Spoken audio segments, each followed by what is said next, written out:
আজ পবিত্র জুমার দিন। আজকে দিনে অথবা রাতে যখনই সময় পাবেন এই ছোট্ট দোয়াটা পড়েন। ইনশাআল্লাহ আপনার জীবনের সকল গুনাহ মাফ হয়ে যাবে এবং আল্লাহ তাআলার অসংখ্য রহমত লাভ করতে পারবেন। সুবহানাল্লাহ। প্রিয় দিনী ভাই ও বোন, জুমার দিন আল্লাহ তাআলার রহমতের দরজা খোলা। আল্লাহ রাব্বুল আলামিন তার রহমতের দরজা খুলে কুদরতিভাবে বসে আছেন। আল্লাহু আকবার। আজকে দিনে অথবা রাতে আপনি যখনই সময় পাবেন এই ছোট্ট পাওয়ারফুল দোয়াটি আমার সাথে সাথে শুধুমাত্র 3 বার পাঠ করবেন। আপনার যদি ভাগ্য ভালো থাকে, আল্লাহ তাআলা যদি আপনাকে সেই তৌফিক দান করেন, ইনশাআল্লাহ আপনার সকল দরিদ্রতা দূর হয়ে যাবে, আপনার জীবনের সকল গুনাহ মাফ হয়ে যাবে এবং আপনি যদি পাহাড় পরিমাণ ঋণেও থাকেন, সকল ঋণ পরিশোধের ব্যবস্থা হয়ে যাবে। এক কথায় যদি আমি আপনাকে বলি, আপনার এই দোয়া যদি কবুল হয়ে যায়, দুনিয়া ও আখিরাতের জন্য আল্লাহ তাআলা যথেষ্ট হয়ে যাবেন। অনেকেই বলেন আমার দোয়া কোনোভাবেই কবুল হয় না, আমি এত এত চাই কিন্তু তারপরও আমার দোয়া কবুল করেন না। আল্লাহ তাআলা পবিত্র হাদিসে বলেন, আমার সাথে যারা মোলাকাত করতে চায় তাদের জন্য কর্মসূচি 2টা। 1 নম্বরে নেক আমল করা, 2 নম্বরে শিরক না করা। হাদিস বুখারী শরীফ। আল্লাহ তাআলার কাছে আপনি এমন বাক্যে চান যেই বাক্যে চাইলে আল্লাহ তাআলা আপনার দোয়া কবুল করে নেবেন। ঠিক এমনই একটা দোয়া আমি আপনাকে, এমনই একটা বাক্য আমি আপনাকে আজকে শিখিয়ে দিব। ইনশাআল্লাহ এই আমলটা এত দামি, পাপ মোচন ও আল্লাহর রহমতের আশায় অন্তরের অন্তঃস্থল থেকে আপনি আজকের জুমার দিনে শুধুমাত্র 3 বার পড়বেন। ইনশাআল্লাহ আপনার সব কিছুর জন্য যথেষ্ট হয়ে যাবেন। আপনার দরিদ্রতা দূর হয়ে যাবে, অভাব অনটন থেকে মুক্তি পাবেন।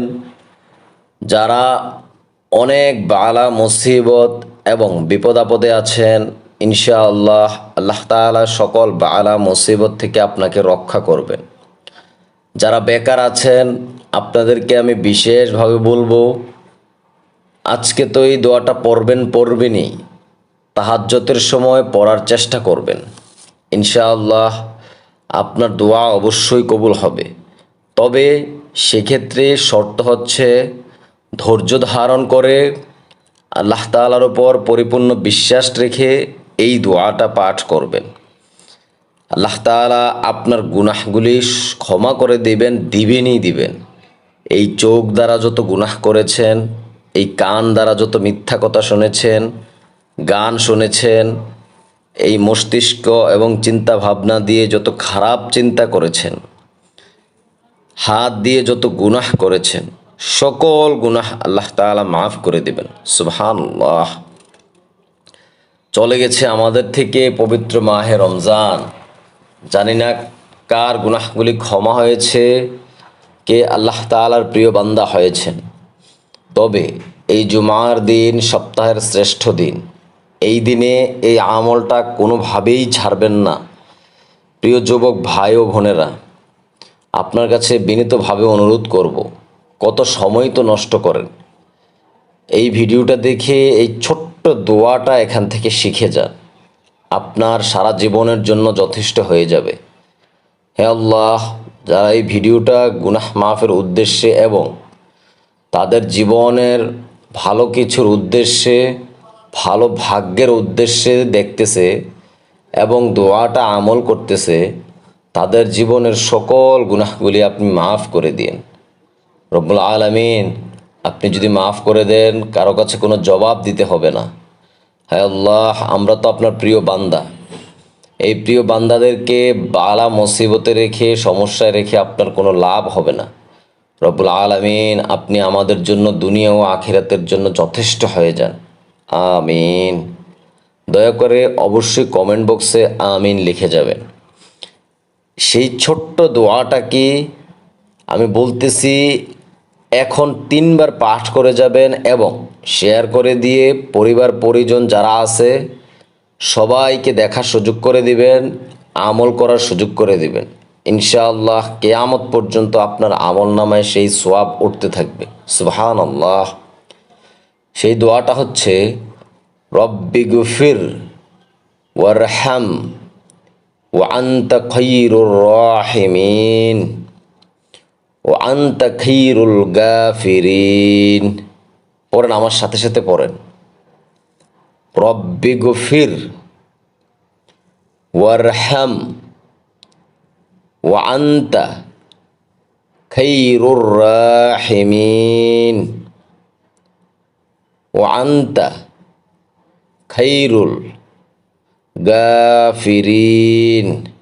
ছোট্ট দোয়া, অর্থটা কি কেন আপনি পড়বেন?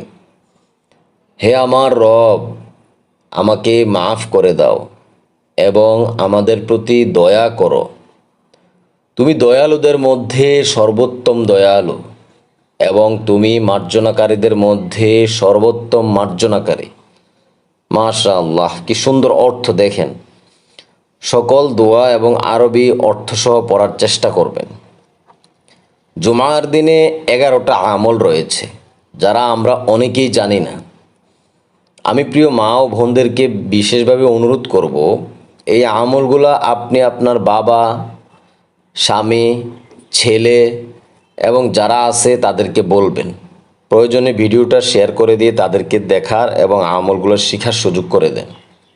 1 নম্বরে মেসওয়াক করা, 2 নম্বরে গোসল করা, 3 নম্বরে উত্তম পোশাক পরিধান করা, 4 নম্বরে সুগন্ধি ব্যবহার করা, 5 নম্বরে জুমার নামাজ আদায় করা, 6 নম্বরে আজানের পর বেচাকেনা বন্ধ রাখা, 7 নম্বরে যথাসম্ভব আগে আগে মসজিদে যাওয়া, 8 নম্বরে মনোযোগের সঙ্গে খুতবা শোনা, 9 নম্বরে সূরা কাহাফ তেলাওয়াত করা, 10 নম্বরে বেশি বেশি দুরূদ শরীফ পাঠ করা, 11 নম্বরে বেশি বেশি দোয়া করা।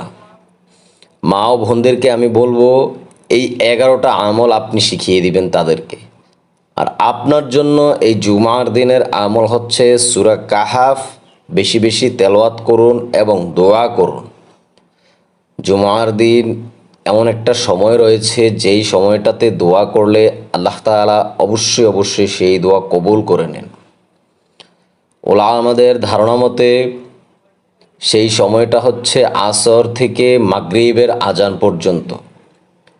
আমি আপনাকে অনুরোধ করে বলবো, জুমার দিন সারাদিন ইস্তেগফার পাঠ করেন, দুরূদ শরীফ পাঠ করেন এবং দোয়া করেন।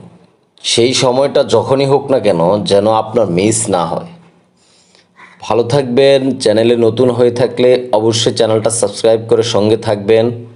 এরকম অসংখ্য দোয়ার ভিডিও আমরা দিয়ে থাকি যেগুলো আপনার জীবনের জন্য খুবই গুরুত্বপূর্ণ। আসসালাম।